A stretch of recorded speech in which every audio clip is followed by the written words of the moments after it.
Kalau kufuran bawahan itu tak ada dah, kita boleh memberontak, kita boleh jatuhkan dia. Kalau tidak, kena taat. Akan datang dia sebutlah sejauh mana nak taat tu, dalam perkara apa. Nak taat kepada pemerintah tu dalam perkara apa, akan datang. Lepas tu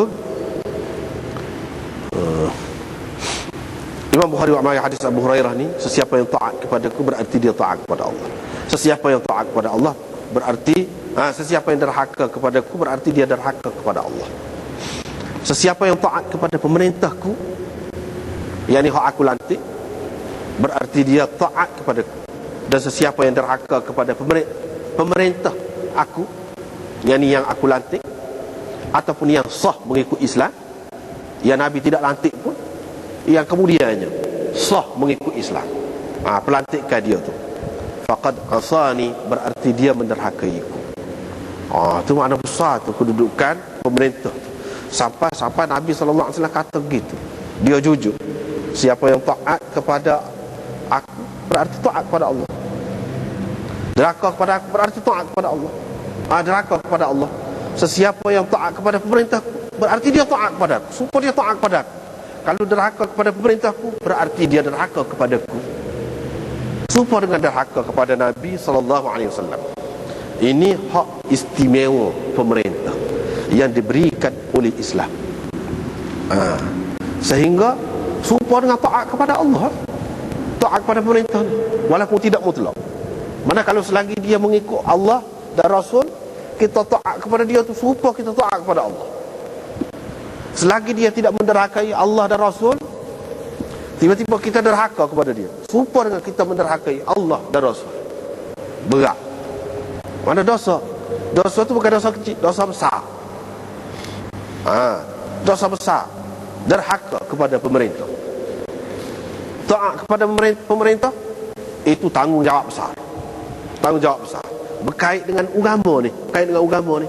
Apabila disebut taat kepada Allah, derhaka kepada Allah, taat kepada Rasul, derhaka kepada Rasul, ni berkait dengan agama ni, bukan berkait dengan dunia. Kita nak taat gitu mo tu, setara mana nak taat gitu? Iaitu pemerintah yang betul-betul mengikut cara Islam. Betul? Akan datang kita akan tengok. Jadi dia sebut amiri, pemerintah aku, hak aku lantik. Ataupun pemerintahku tu maksud pemerintah yang sah menurut aku, yang ini menurut Islam lah, pemerintah yang sah.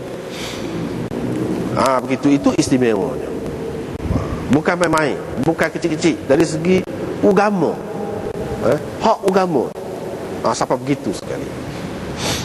Lepas tu yang kedua, Imam Bukhari mari pula hadis. Setiap orang ni kalau nak kira, kita tak boleh lepas jadi pemerintah. Bahkan Islam mengajar pengikut dia secara tidak langsung untuk menjadi pemerintah, nak tak nak. Sehingga kalau dia tak ada apa-apa, dia seorang dia tetap dia pemerintah juga. Pemerintah terhadap diri dia. Dia kena kawal diri dia, kena kawal mata dia, tangan dia, kaki dia. Kena kawal nafsu dia. Dia kena kawal. Dia pemerintah juga.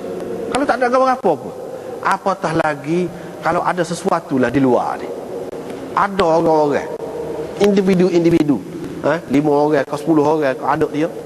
Kalau orang lain lagu tu lah juga. Masing-masing bertanggungjawab, tidak kata saja-saja. Setiap kamu adalah penjaga, penggembala. Dia sebut penggembala ataupun gembala ni. Apa dia sebut penggembala? Ini adalah satu perbandingan yang sangat seni, yang sangat halus. Perbandingan ini.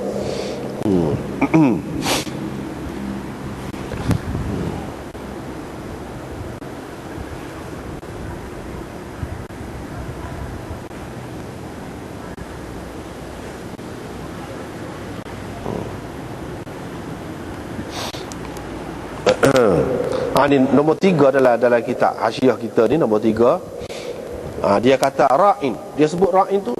Kemudian ra'in ini serupa ya. Pada pemimpin agung pun ra'in juga. Kepada suami pun ra'in juga. Isteri pun ra'iyah, ra'in jugalah kiranya. Hamba pun ra'in juga. Semua ra'in. Tapi makna dia lain-lain tu. Kepada pemimpin agung, ra'in pun lagu lain bentuk dia. Kepada suami, ra'in, lagu lain bentuk dia. Tetapi dia sebut ra'in belaka. Apa? Kita tengok dalam Asyiah nombor 3. Wa ma'anihim mukhtalifah. Sedangkan makna dia tu beza-beza, kata dia. Fari'ayatul imam al-azam, penjagaan pemimpin agung ataupun khalifah ataupun raja ataupun presiden, iaitu menjaga syariat agama.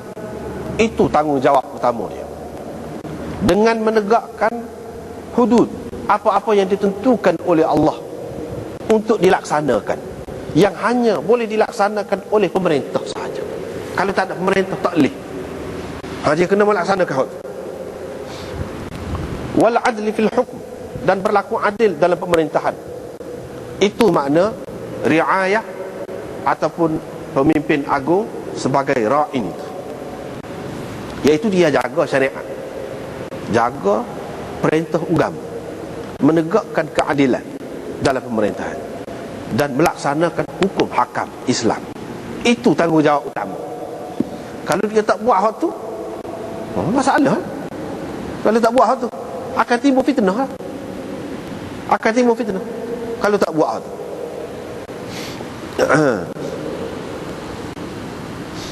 Dan riayah seseorang terhadap ahli dia. Jadi kalau dia suami, maknanya menguruskan hal ehwal mereka dan memberikan kepada mereka hak-haknya. Itu maknanya sebagai suami. Isteri pula jaga rumah tangga tu. Dan begitulah seterusnya.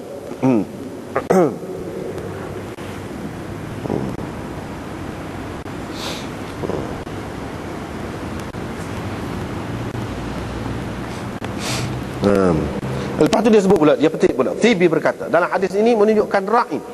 Nabi SAW sebut ra'in. Walaupun pemimpin agung pun, dia tu sebenarnya macam penggembala. Itu makna asal dia. Dari segi mana?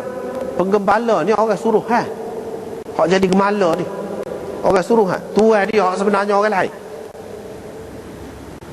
Cuma diberi tugas kepada dia supaya jaga kambing-kambing tu, jaga lembu tu. Dia tu diupah juga.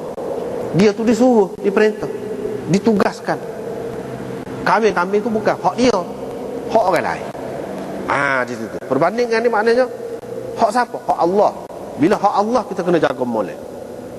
Dan kita diberi tanggungjawab supaya berlaku, supaya walaupun nampak hak ni hebat nampaknya sebab dia jadi presiden, hak ni nampak kecil lah, jadi tokel kau, jadi manager kecil ya, kita kata nampak tak serupa tu dari segi saya. Tapi hakikatnya di sisi Allah sama. Sebab apa? Semuanya adalah penggembala. Bukan dia urus hak dia sendiri belaka tu, hak orang lain. Itu maksud penggembala. Lepas tu pada perkataan penggembala tu sendiri ada makna besar tu. Makna apa dia?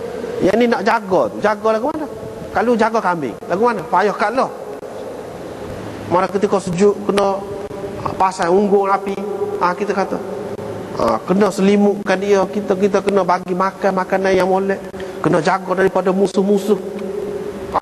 Musuh-musuhnya apa? Rimau ke serigala ke apa ke, kena kawal. Itu makna jaga ni. Bukan jaga hak tu saja, musuh luar ni. Jaga penyakit dia, makan minum dia. Hak semula jadi.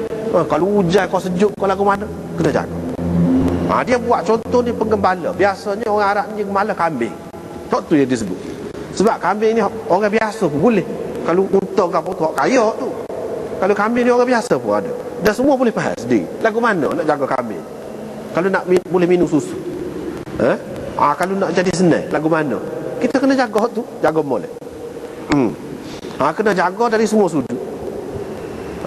Kalau kambing pun kita jaga sampai begitu, manusia lebih-lebih lagi. Manusia bukan kambing. Kambing yang kita jaga tu boleh disembelih. Bila nak kurban boleh kita ambil eret buat kurban. Manusia lebih lagi kena jaga. Kalau kambing hanya kena jaganya dari segi perut dia tu je, takut kembung kau, takut gapo. Orang bukan kembung perut, kembung lagu lain. Jadi panah hati, orang kata terbakar hati, serabut, bulu mata, hot tu. Sakit telinga dengar.